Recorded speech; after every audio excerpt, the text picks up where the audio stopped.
Hi, everybody. I'm Brittany Lewis, a breaking news reporter here at Forbes. Joining me once again is Tinatin Japaridze, an analyst with Eurasia Group. Tinatin, thank you so much for joining me. It's great to be back with you, Brittany.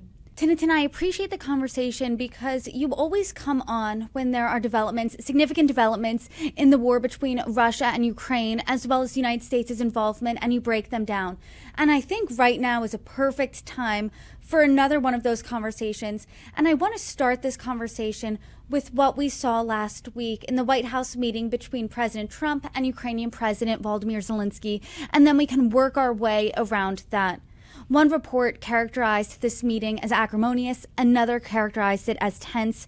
President Trump reportedly said in the meeting that Ukraine needed to concede land to Russia in order for the war to end, and he did not give the Ukrainian side Tomahawk missiles, which is reportedly what Volodymyr Zelensky went in there wanting.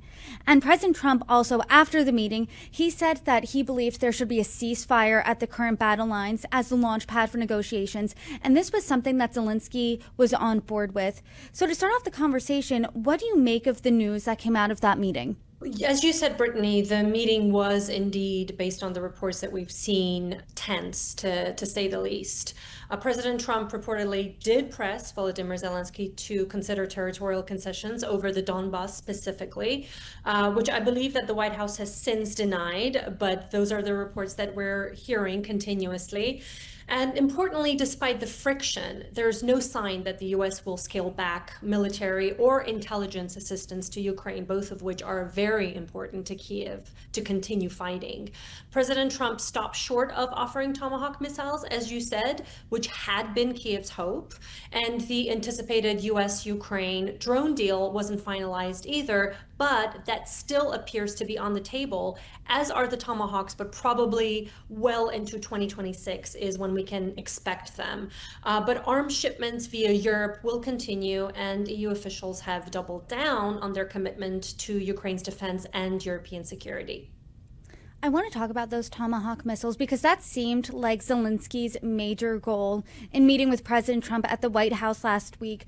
But in a recent interview, President Trump said, "We need them for ourselves too," meaning those missiles. Do you think if the United States gave these missiles now, it would be a real turning point in the war?